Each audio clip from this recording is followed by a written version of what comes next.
আজ রবিবার দুপুরবেলা খাওয়া দাওয়া সেরে একটু নিচে নেমেছিলাম হাঁটাহাঁটি করবো বলে। তো হাঁটাহাঁটি করতে করতে দেখো চলে এসেছে এই জায়গায়। আমরা ভাবতে পারিনি যে হাঁটতে হাঁটতে আমরা এই জায়গায় চলে আসবো। এর আগের বারে যখন আমরা ভেলোরে এসেছিলাম তোমাদেরকে দেখিয়েছিলাম ব্লগে, দার্জিলিং থেকে একটা দিদিভাইরা এসেছিল ওনার মায়ের ট্রিটমেন্ট করাতে। মাইকে ওই আন্টিটা খুব ভালোবাসতো। তো যাই হোক, তারপরে আমরা যখন চলে যাই তখন নাম্বার নেওয়া হয়েছিল, কন্ট্যাক্ট ছিল আমাদের। তো হঠাৎ করে আমরা এবারে যখন আসি তো বেশ কিছুদিন কেটে যাওয়ার পর হঠাৎ আন্টিরা এসছে। আন্টিরাও জানে না যে আমরা আছি, আর আমরাও জানতাম না যে আন্টিরা আসবে। তো আজকে ওই আন্টির ভাই, তোমাদের দাদা ভাই, আমি আর মাহি চারজনে মিলে একটু হাঁটতে বেরিয়েছিলাম। তো হাঁটতে হাঁটতে সোজা চলে এসেছি ফোর্টের কাছে। তো ফোর্টের কাছে যেহেতু এসছি, আর এই ভাই আসেনি এর আগে কখনো ফোর্টে, তো ফার্স্ট টাইম বললো তাহলে ভাবি চলো আমরা এসে গেছি যখন তাহলে একটু ফোর্ট থেকে ঘুরে আসি। তো ওই হাঁটতে হাঁটতে চলে এসেছি।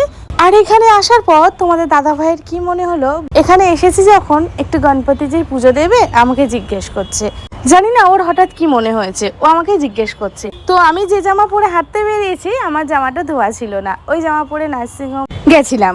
তো তারপরে তোমাদের দাদাভাই বললো তো কি হয়েছে, মন শুদ্ধ থাকলে সব শুদ্ধ, মন থেকে টেনেছে যখন আজকে গণপতিজির পুজো দেবো তো তুমি পুজোটা দাও। তো আমি বললাম কি আর করব, মনের মধ্যে কিন্তু কেন লাগছে। তারপরে আবার বললো যে মন শুদ্ধ থাকলে সব শুদ্ধ, তার জন্য আমি বললাম ঠিক আছে চলো তাহলে পুজো দিই। তো মন্দিরের সামনেই মাঝি বসে আছেন, উনি পুজোর যে ডালা নেওয়া হয় এখানে, তো সেই ডালা সাজিয়ে দিয়েছে। তো মাঝিকে বলা হলো, মাঝি যা যা যাবতীয় লাগে সেগুলো উনি গুছিয়ে দিয়ে দিলেন। তো পুজোর সামগ্রী নেওয়ার আগে আমাদের একটু মনে খুঁতখুত লাগছিল, যদি আমাদের ভিতরে না ঢুকতে দেয় তখন কি হবে। কারণ আমি পরেছিলাম গেঞ্জি প্যান্ট, আর তোমাদের দাদা ভাই আর ওই দার্জিলিংয়ের ওই ভাই মাহি সবাই পরেছিল হাফ প্যান্ট। তো ওই অবস্থায় মন্দিরের মধ্যে অ্যালাউ করবে কি না সেটা একটু সন্দেহবোধ ছিল। কারণ আমাদের ওখানে তো যখন মন্দিরে কোনো জায়গায় পুজো দিতে যায় এই হাফ প্যান্ট পরে বলো আর এমনি নর্মাল গেঞ্জি প্যান্ট পরে পুজো দিতে দেয় না। তো সেই কারণে আমার একটু ডাউট ছিল। তারপর তোমাদের দাদাভাইকে বললাম, মন্দিরের সামনে একটা সিকিউরিটি গার্ড ছিল, আমি বললাম ওনাকে আগে জিজ্ঞেস করো এই অবস্থায় আমাদের ঢুকতে দেবে কিনা। তো ওনাকে জিজ্ঞেস করার পর আমরা তবে গিয়ে পুজোর সামগ্রী নিয়েছি। ওনাকে জিজ্ঞেস করলে উনি বললো হ্যাঁ হ্যাঁ কোনো অসুবিধা নেই, জুতো বাইরে খুলে রেখে যাওয়ার জন্য। তো সেই বুঝে আমরা জুতো বাইরে রেখে পুজোর সামগ্রী নিয়ে আমরা পুজো দিতে যাচ্ছি। এর আগেও তো একবার ফোটে এসেছিলাম, তোমরা জানো, আমার ব্লগে আছে, তোমাদের সাথে শেয়ার করেছিলাম।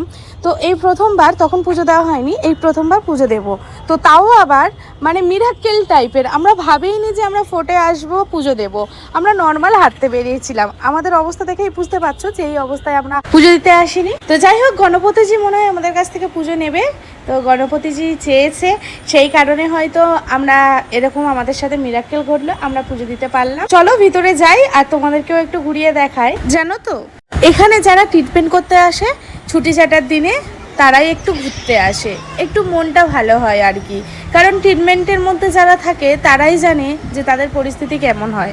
তো যাই হোক, আজকে রবিবার যেহেতু সেই জন্য অনেক ভিড় আছে, সবাই ঘুরতে এসছে। একমাত্র এখানকার যে লোকাল বাসিন্দা আছে তাদেরকেই দেখলাম পুজো দিতে, আর তার মধ্যে আমি ছিলাম। এমনি সবাই ঘুরে ঘুরে দর্শন করছে ঠিকই, কিন্তু পুজো সেইভাবে কেউ দিতে দেখলাম না। কিন্তু এখানে একটা জিনিস দেখলাম, আমাদের ওখানে পুজো দেওয়া আর এখানকার পুজো দেওয়ার সম্পূর্ণ আলাদা। তো তোমরা দেখতে থাকো, আবার পরে তোমাদের সাথে কথা বলছি।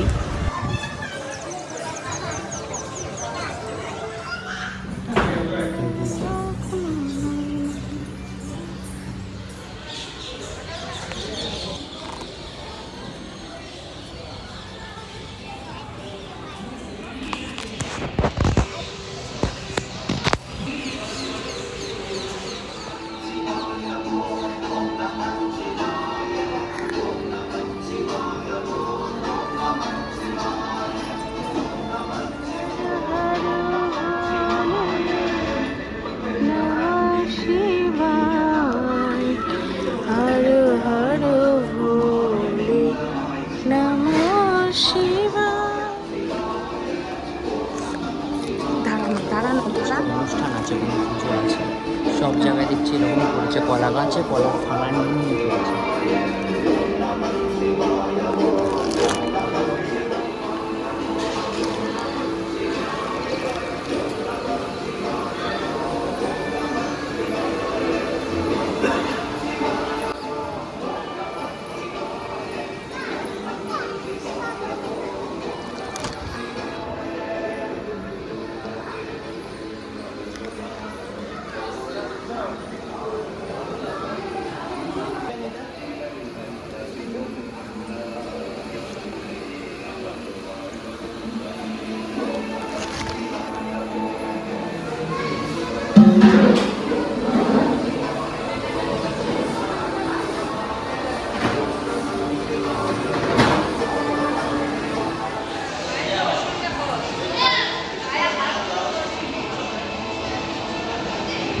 পুজো হয়ে গেছে, পুজো দিয়ে আমরা বাইরে চলে এসেছি। গর্ভগৃহের মধ্যে কোনো ক্যামেরা অ্যালাউ ছিল না, সেই কারণে কোনো রকম ভিডিও করতে পারিনি। তো যেই জায়গাগুলো অ্যালাউ ছিল সেইটুকু জায়গা তোমাদেরকে ঘুরিয়ে দেখালাম। তো এখন দেখো আমরা বাইরেটাই চলে এসেছি, আর অন্ধকার হয়ে গেছে বলে চারিদিকে লাইট জ্বলছে, তো দেখতে আরো সুন্দর লাগছে। আর এই দিকটা দেখো বাচ্চারা সব খেলা করছে, আর এইদিকে দেখো এখানে পুজোতে নারকেল আর কলা মাস্ট। আমাদের ওখানে যেমন মিষ্টি সন্দেশ এগুলো দিয়ে পুজো দেয়, এখানে কিন্তু কলা আর নারকেলটাই। তো তোমাদেরকে দেখাই, এই যে পুজো দিয়েছি, নারকেল একটা গোটা দিয়েছিলাম, কলা দিয়েছিলাম, মানে ওই ডালার মধ্যে উনি সাজিয়ে দিয়েছিল সব কিছু, তার মধ্যে এই ফল ছিল। তো যেহেতু অনেকটা হেঁটে হেঁটে এসছি, আসার পর আবার পুজো দিলাম, অনেকটা ঘুরেছি, তো সেই জন্য একটু বসে রেস্ট নিয়ে নিলাম। তারপরে তোমাদের দাদাভাই আর হাঁটতে পারছিল না, প্রচণ্ড পেটে ব্যথা উঠে গেছিলো, আর মাইও আর হাঁটতে পারছে না। তো তারপরে ওই ভাই অটো নিয়ে আসলো, নিয়ে বললো চলো ভাইয়া আমরা অটোতেই চলে যাই, আর হেঁটে যাবো না এতটা। তো তারপরে অটোতে চলে এসেছি। তো দেখো ওল্ড সিএমসি পার করছি, হেঁটে অনেকটাই, আধা ঘন্টার উপরে হেঁটে। আমরা যেখানে হোটেলে থাকি সেই হোটেল থেকে প্রায় আধা ঘন্টার ডিস্টেন্স। তো যাই হোক, তারপরে এই আমরা চলে এসেছি হোটেলের কাছাকাছি।